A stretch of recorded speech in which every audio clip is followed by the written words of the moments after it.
Time to face reality, guys. It is time to face reality. 2026 WNBA season is cooked. It's cooked where it's cooked like Thanksgiving food. It's all cooked. It is over. It's done. Finito. There will be no 2026 WNBA season. As it seems, we were hoping for a 60-day extension because we know the October 31st deadline. The WNBA just got a death sentence and nobody saw it coming. October 31st was supposed to be just another deadline, but instead it became the day women's basketball officially flatlined. 3 days before the most important contract deadline in league history, and there's absolutely nothing. No extension, no deal, no hope. The collective bargaining agreement talks have completely imploded. We're talking about a nuclear level meltdown that makes reality TV drama look boring. The Players Association and league officials aren't just disagreeing anymore. They're in full-blown warfare mode, throwing public insults around social media while the entire 2026 season burns to the ground. But here's what nobody's telling you. This isn't some accidental breakdown. The Players Association literally trolled NBA Commissioner Adam Silver on Instagram right before everything went sideways. I'm pissed. I wanted to see Caitlin Clark absolutely destroy these ladies this season. I was ready to watch her cook them. Now, you're telling me we can't even get an extension done. This is wild. Let's head to Carly Bell's Twitter. Shout out to her. She said, could have almost guaranteed that the CBA wouldn't be resolved by October 31st. Picture this. You're trying to negotiate millions of dollars, and your brilliant strategy is to publicly mock the guy who controls your funding. That's not negotiation tactics, that's career suicide with extra steps. Carly Bell, who's been tracking these negotiations closer than a hawk watching prey, dropped the bombshell everyone feared. She basically said the CBA resolution was never going to happen by October 31st. That part was expected. The shocking twist? An extension might not happen either because both sides have been throwing public tantrums instead of acting professional. The real kicker comes next. The last time the WNBA went through CBA negotiations, they signed an extension exactly 3 days before the deadline. We're literally at that same moment right now, and the silence is deafening. Radio silence from both camps while the entire league's future hangs by a thread thinner than tissue paper. Commissioner Kathy Engelbert tried to sound optimistic during her pre-finals press conference, talking about how extensions have happened before and deadlines can be pushed back. I think we all pretty much could agree on that. However, with the recent public jabs from both the W and the Players Association, an extension could now not happen. It could not. It's not happening, you guys. In my opinion, I think it'd be foolish to not sign an extension, but I understand what the power of not signing one can do. Listen, the ladies in the PA and Unrivaled, Bree Stewart, Nafisa Collier, and all of them, they are feeling like they can hold the W's feet to the fire and force their hand to give them what they want. She painted this picture of two sides working together in good faith, just needing a little more time to iron out details. What she didn't mention was that extensions only happen when both parties actually want to reach a deal. Not only that, but the current situation shows zero signs of mutual cooperation. Players are going public saying the league treats their concerns like background noise, in one ear and out the other. Meanwhile, league officials are calling the Players Association liars who manipulate public perception and bring in outside pressure tactics. This isn't what close to a deal looks like. This is what complete relationship destruction looks like. When negotiating parties start calling each other liars in public, you know the trust has evaporated faster than water in Death Valley. The WNBA built momentum for 25 years, finally got mainstream attention, and now they're about to torch it all because grown adults can't share their toys nicely. The mass exodus has officially begun, and it's more dramatic than passengers abandoning the Titanic. WNBA players aren't just threatening to leave, they're already packing their bags and signing contracts with international leagues faster than you can say farewell tour.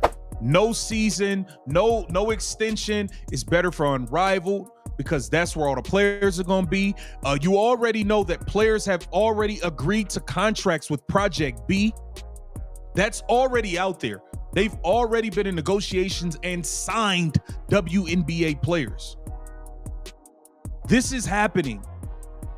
The WNBA players don't feel like they need to sign an extension or they need to have a season unless the W is going to give them every single thing they want. They want to be able to go make money in Project B. They want to be able to make their money in Unrivaled, and they want to be able to make their money in the WNBA. Unrivaled, the shiny new 3-on-3 basketball league, has become the escape pod for players jumping ship. Brianna Stewart and Nafisa Collier, two of the biggest names in women's basketball, aren't just players anymore. They're the masterminds behind this alternative universe where WNBA rules don't apply. The timing couldn't be more suspicious if they tried, but wait, it gets juicier. Players have already signed contracts with something called Project B, another competing league that's flying under the radar, so now we've got WNBA players who want to collect paychecks from 3 different leagues: the WNBA, Unrivaled, and Project B. That's not career diversification, that's straight up league shopping with zero loyalty. The international market has become a goldmine for fleeing players. European leagues are throwing money around like confetti at a championship parade, offering contracts that make WNBA salaries look like lunch money. Asian basketball leagues are opening their wallets wider than a tourist trap, knowing desperate American players will take almost any deal that gets them away from this mess. Here's the plot twist nobody anticipated.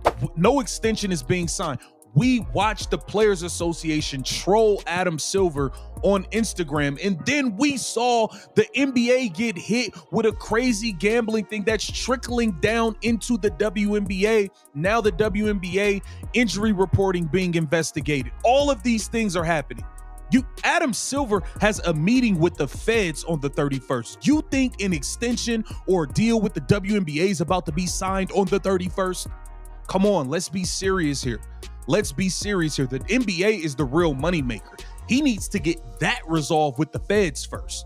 These alternative leagues only exist because the WNBA spent decades losing money to build women's basketball into a legitimate sport. Now players want to use the platform the WNBA created to launch competing products that could potentially destroy their original home. That's not just business strategy, that's biting the hand that fed you while asking for seconds. The players think they hold all the leverage because they've got backup options now. They're basically telling the WNBA, give us everything we want or we'll take our talent elsewhere. The problem with that strategy is it assumes fans will follow them to whatever random league they choose next. Spoiler alert, casual viewers don't chase players across multiple leagues and continents. Let's take a moment to rewind to what made this possible in the first place. The 2024 WNBA season was absolutely incredible. Ratings skyrocketed, attendance shattered records, sponsorship deals flooded in, and mainstream media actually started caring. Nafisa Collier is conveniently name-dropping Caitlin Clark now.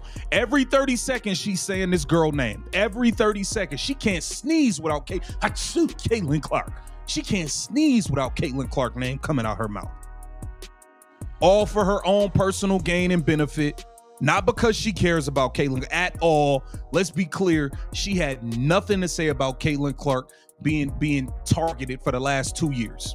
Nothing to say about it. Now you're conveniently talking about conversations with Kathy Engelbert that we don't know if they happened or not. Little girls were buying jerseys, casual sports fans were planning their schedules around games, and the future looked brighter than a supernova. All that momentum came from one person, Caitlin Clark. Love her or hate her, you cannot deny the impact. She brought millions of new eyeballs to women's basketball. People who'd never watched a WNBA game in their lives suddenly became diehard fans. The growth was real, sustainable, and everything the league had worked toward for 25 years. Now, those same players who benefited from Clark's popularity are ready to abandon the league that gave them a platform. They're essentially saying the WNBA was good enough when it helped build their careers, but not good enough to stick around when other options appeared. The federal investigators just walked into the building and suddenly everyone's sweating bullets. Adam Silver has a meeting with federal agents on October 31st, the exact same day as the WNBA deadline. That's not a coincidence. That's the universe having a twisted sense of humor about timing disasters. The NBA got slammed with a massive gambling scandal that makes Vegas look clean. Federal investigations, wiretaps, the whole 9 yards of legal chaos. And guess what? This mess isn't staying contained to just the men's league. The gambling investigation is trickling down into WNBA territory faster than water through a broken dam.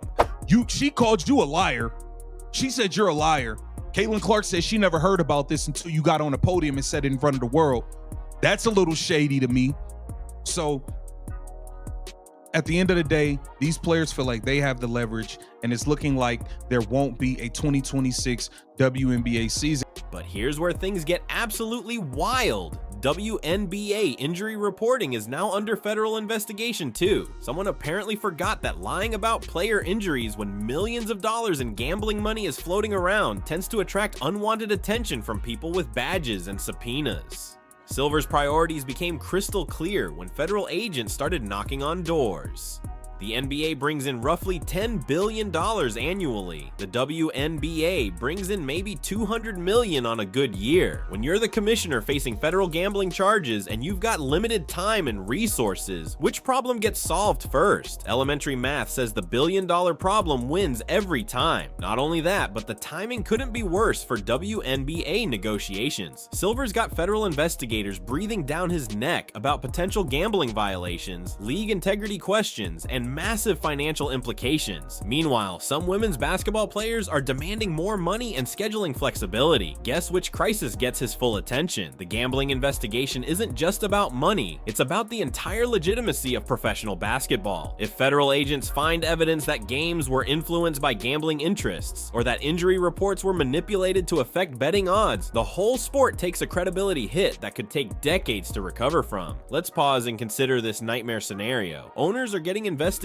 while players are fleeing to international leagues. The people who write the checks are dealing with federal agents, while the people who cash those checks are signing contracts with competitors. That's not a sustainable business model. That's a recipe for complete organizational collapse. League officials are scrambling to manage multiple crisis situations simultaneously. They're trying to negotiate with players who've already got one foot out the door, while also explaining to federal investigators why certain injury reports might have been creative fiction rather than medical fact. The investigation has created a toxic atmosphere where nobody trusts anybody. Owners don't trust players to stay loyal. Players don't trust owners to negotiate fairly. Federal agents don't trust anyone's paperwork. And fans don't trust that there will even be a league left to watch next season. The real kicker here is that gambling problems were supposed to be the NBA's issue, not the WNBA's. But when you share ownership groups, commissioners, and administrative structures, problems spread faster than gossip in a small town. The WNBA got dragged into federal gambling investigations simply because they exist under the same corporate umbrella. Napheesa Collier just pulled off the most calculated manipulation move in sports history, and nobody's calling her out on it. She's been name-dropping Caitlin Clark every 30 seconds during interviews, podcasts, and social media posts. But where was all this love when Clark was getting absolutely demolished on the court last season? When Clark faced borderline assault-level physical play, when players were openly targeting her with cheap shots, when the targeting became so obvious it made wrestling look subtle, Collier had absolutely nothing to say. Complete radio silence, zero advocacy. Not even a tweet defending the player she now claims to care about so deeply. But suddenly everything changed when Unrivaled needed publicity and legitimacy. Now that Collier's new league needs to attract casual fans who only started watching because of Clark, suddenly she's everyone's best friend. The timing is so transparent it's practically see-through glass. Collier claims she had private conversations with WNBA Commissioner Kathy Engelbert about protecting Clark and acknowledging her impact on the sport. Really heartfelt stuff, right?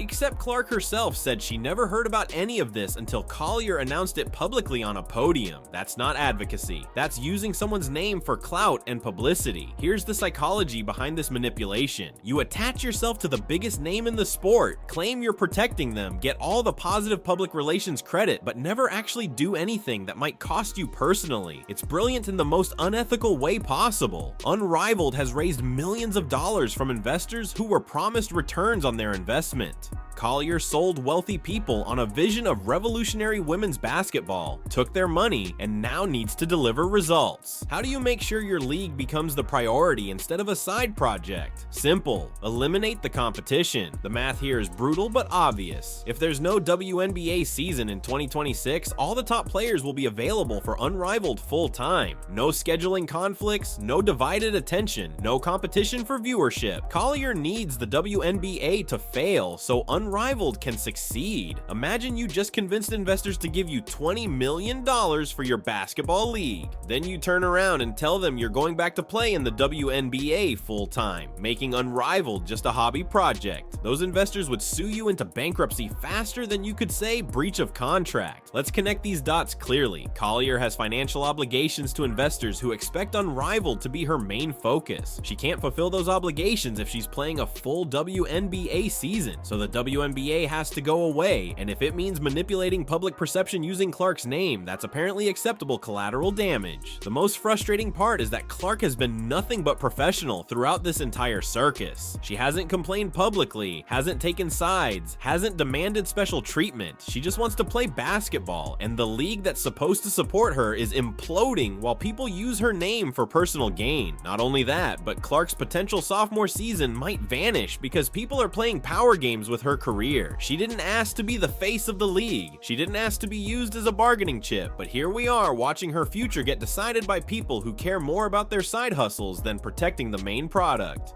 The WNBA finally had its golden moment after 25 years of financial bleeding, and they're about to throw it all away for the dumbest reasons imaginable. The 2024 season was everything the league had dreamed of. Sold-out arenas, mainstream media coverage, sponsorship deals flooding in, and little girls actually wanting to play basketball instead of just watching it on TV. All of that success traces back to one person who never asked for the pressure. Caitlin Clark became the face of women's basketball without signing up for the drama, politics, and manipulation that came with it. She brought millions of casual viewers who'd never watched a WNBA game in their lives, turned them into dedicated fans, and single-handedly made the sport commercially viable. But here's the tragic irony. The very success Clark created is now being weaponized against the league that gave her a platform. Players are using the popularity she generated to justify jumping ship to competing leagues. They're essentially saying Clark made women's basketball valuable enough that they don't need the WNBA anymore. The ripple effects of a canceled 2026 season would be catastrophic beyond repair. Those millions of new fans Clark brought to the sport? They're gone forever. Casual viewers don't wait around for labor disputes to resolve.